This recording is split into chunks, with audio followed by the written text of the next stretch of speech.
What is going on, everyone? DV, me and my TV hope everybody's having a bomb-ass day. Now, I made one of these videos when I had my 5th gen, and now that I had my 6th gen Camaro for a little over a month and a half now, I got some things about this car that I hate, and without further ado, let's just go ahead and jump into this. Now, the number 5 thing that I hate about my 6th generation Camaro is the most important aspect of the car. No, it's not the engine. No, it's not the interior. Please just stop guessing. Because if you are a racer like I am, if you are a dragster like I know a lot of you guys watching me are, the most important aspect of the car is the rear end. The booty, the badooga-dunk. Why? Because if you're a racer, the thing you want your competition to see is the rear end, because that means your competition is losing. And if you are a decent human being like I am, you want to make sure the people who are slow as hell who are sitting behind you know that they're looking at something good. They're looking at something sexy, so at least they have something to be proud of. But there is nothing sexy. There is nothing good. There is nothing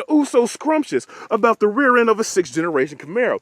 Because the rear end of a 6th generation Camaro, to me, is sort of like someone who went in for plastic surgery to get silicone butt implants, only to find out they couldn't afford it and had to settle for a fix-a-flat booty. Because I just got one question, just one most important question.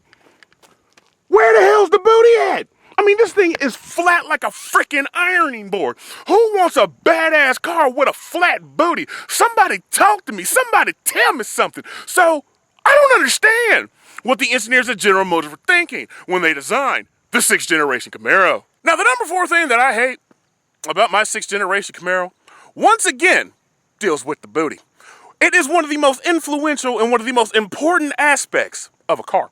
And of course, I am referring to the god-awful, the horrendous, the eardrum-offending sound this car makes. Because I made a video a couple of days ago talking about how my car sounds like dog nip. But you know what? I got a better example for it. Because every time I start this car reminds me of the scene from Dumb and Dumber. Remember after Jim Carrey spiked Jeff Daniels' tea with some loose booty juice, and then he went over to Lauren Holly's house, and all of a sudden the loose booty effect hit him, and he had to run into the bathroom, drop his drawers, and just let it rip? Because every time I start up my car, it sounds like this.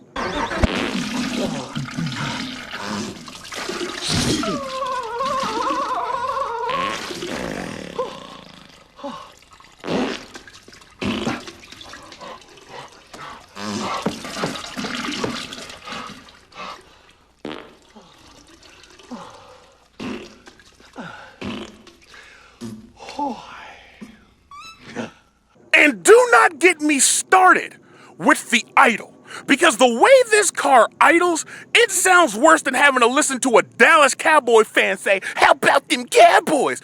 How about they last place in the NFC East? Fly, Eagles, fly." And if you are an NFL fan like I am and you're not a Cowboy fan, we all know how annoying Dallas Cowboy fans are. But at idle, this car sounds even worse. Oh, and let me stop. Do not even get me into how this car sounds when you're actually going through the gears. Because if you track like I do, or if you drag like a lot of people watch me now drag, you know when you're ripping through them gears, that thing is supposed to sound like a beast. But oh no, every time I'm ripping through the gears in this car sounds worse than having to listen to Kanye West speak. You ain't got the answers, man. You ain't got the answers.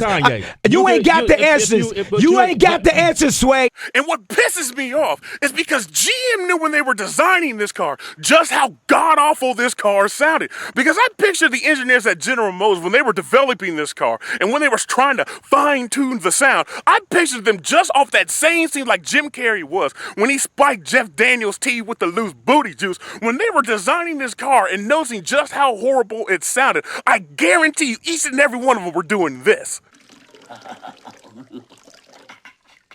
So ladies and gentlemen, again, I do not understand what the engineers at General Motors were thinking when they designed the 6th generation Camaro. Now the number 3 thing that I hate about my 6th generation Camaro are these very beautiful, well bolstered and equipped Recaro seats. Now, some of you may be like, well, why do you hate something that's good? Well, ladies and gentlemen, because it might sort of have to do with me. Because, ladies and gentlemen, I am 6'2", 250. Oh, chocolate. And one thing I've come to realize since owning this car, that these seats were not intended to handle all this African chocolate. Because not only do these seats hurt me physically, these seats hurt me mentally. Because right around 15, 20 minutes, brother, back starts to hurt. And I gotta get out, I gotta stretch, I gotta do some yoga. About 25, 30 minutes, a brother's self-confidence starts to hurt. Because it's like these seats want to talk to me, be like, hey, DV, lose some weight, bro. Hey, DV, you're giving me stretch marks, bruh. Hey, DV, go on a diet, bruh. Because there's a guy here in Atlanta who owns a 1LE like I got, who hit me up a couple of days after I got the car. I was like, yo, man, how you like the car, bruh? Oh, man, how's it, bruh? You feeling it, bruh? And I'm like, yeah, man, it's cool, but I ain't feeling these seats. Dude went in and be like, oh, what's wrong with you, bruh? Oh, you crazy, bruh? Oh, these seats are bum, bruh. And I'm sitting here like, bruh, you are literally 99 pounds soaking wet. They could fit two of you in one of me. So of course these seats are gonna be a hell of a lot more comfortable for you than they are for me. And I don't understand how Recaro in all their wisdom could design a seat knowing that everybody who ain't the size of a toothpick may not be comfortable in this car. So I do not understand what the engineers at Recaro or GM were thinking when they designed the 6th generation Camaro. Now the number 2 thing that I hate about my 6th generation Camaro, I believe was the number 2 thing that I hated about my 5th generation Camaro. Because I don't understand how General Motors and all of their wisdom, after all of the bitching and the whining and the complaining and the moaning and all the protesting that we former and current 5th generation owners did about this, how General Motors could repay us Camaro faithful with a car piece that's 10 million, 10 trillion, 10 gazillion for billion, like Dr. Evil says, worse than its previous version. Because the number 2 thing that I hate about my 6th generation Camaro is this god-awful clutch. Because the 5th gen was the rightful previous owner of the award for having the worst clutch in the history of clutches. Because it was so light, it was so fluffy that you could literally blow on it and it would go to the floor. The bite point was so high in the travel that you really didn't need a clutch, because all you had to do was force it into gear, because there's generally no bite point in the clutch of a 5th gen Camaro. And how did General Motors repay us? After everything we said, after everything we did, they gave us a big FU in the form of a clutch. Because remember how I said that you could blow on a 5th gen clutch and it would go to the floor? In a 6th gen, you literally have to stand on it to get it to the floor. And oh, when you're coming up off of it and you want to have that smooth transition, this car is like the Marshawn Lynch run for the Seattle Seahawks when they were playing the Saints in the wild card playoffs. It's like, bitch, get off me, get off me, get off me. This clutch literally, the second you touch it, wants you to get the hell up off of it. Now, I hate to be quoting Dumb and Dumber here, but remember that scene when they were at Dante's Inferno when they had Jeff Daniels and Jim Carrey and the Mafia dude in the middle? Remember when they gave the Mafia dude the tamale or whatever the heck it was, and then Jim Carrey had to give him the Heimlich maneuver by shoving his legs into his chest, and the dude was like, get off of me, get off of me. That is exactly what the clutch of a 6th generation Camaro is telling the owner the second you depress it.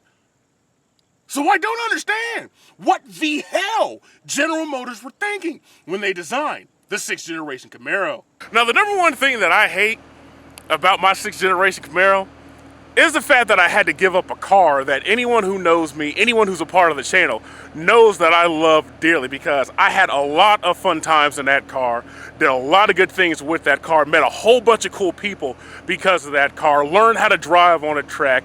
But with all good things that come in life, if we want to get better, we can't hold on to the things that we started with, because all they're really going to do at the end of the day is hold us back. And I'm hoping now that I got my 6th gen 1LE, a car that's purposely bred for track guys like me, that I can make new memories, meet a whole bunch of new people, and have a lot of good times in this car. But I hope everybody enjoyed this vid. Let me know your thoughts, your concerns, your disrespectful insults. Leave it all in the comment section, because everybody knows it's all the same to me. Hope everybody's having a bomb-ass day, and everybody stay tuned for that new upload.